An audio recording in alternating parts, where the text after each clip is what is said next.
नमस्कार दर्शकों, अपने जन्म के पश्चात से ही आज तक स्त्री का चरित्र सभी मनुष्यों के लिए अबूझ पहेली ही रहा है। किसी भी तरीके से आदमी स्त्री के त्रिया चरित्र के बारे में पूरी जानकारी किसी भी ढंग से प्राप्त नहीं कर पाता है।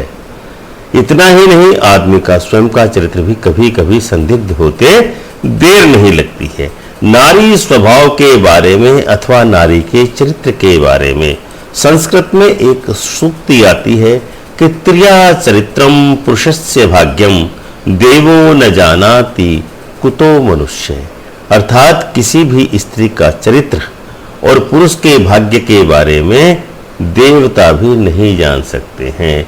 यानी कि स्त्री का चरित्र और पुरुष का भाग्य हमेशा ही अज्ञात रहता है, उसके बारे में देवता भी जानकारी प्राप्त नहीं कर पाते हैं। फिर मनुष्य की औकात क्या है? यानी कि स्त्रियों के चरित्र के बारे में देवता भी जानने में अक्षम ही रहते हैं। यानी देवताओं के लिए भी वह तथ्य अगम्य है। तो मनुष्य की मदद के लिए इस बारे में आगे आता है ज्योतिष। ज्योतिष हमको स्त्रियों के चरित्र या किसी भी व्यक्ति के चरित्र के बारे में सटीक जानकारी देने में सक्षम है। ज्योतिष एक वेद के रूप में स्त्रियों का चरित्र पढ़ने में मनुष्यों की मदद करता है। यानी ज्योतिष ही मनुष्य का वह वेद विज्ञान या वेद चक्षु है जिसके बारे में किसी भी स्त्री के चरित्र के बारे में आसानी से जाना जा सकता है। 21वीं सदी में तो चारित्रिक पतन मानो एक प्रथा के रूप में या परंपरा के रूप में होता चला जा रहा है। चाहे स्त्री हो अथवा पुरुष हो, चारित्रिक पतन निरंतर अधोगति को प्राप्त हो रहा है। लेकिन ऐसा नहीं है कि पहले के समाज में चारित्रिक पतन नहीं होता था। पहले भी पुरुषों में और स्त्रियों में दोनों में ही चारित्रिक दोष हो सकता था।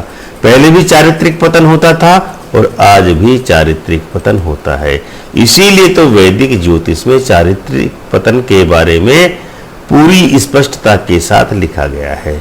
ज्योतिष में बताया गया है कि कौन सा व्यक्ति चारित्रिक दृष्टि से पतित होगा, अपने पद से भ्रष्ट होगा, फिर वह चाहे स्त्री हो या चाहे पुरुष हो। लेकिन हमारी परंपरा के अनुसार हमारा समाज पुरुष प्रधान ही माना जाता है।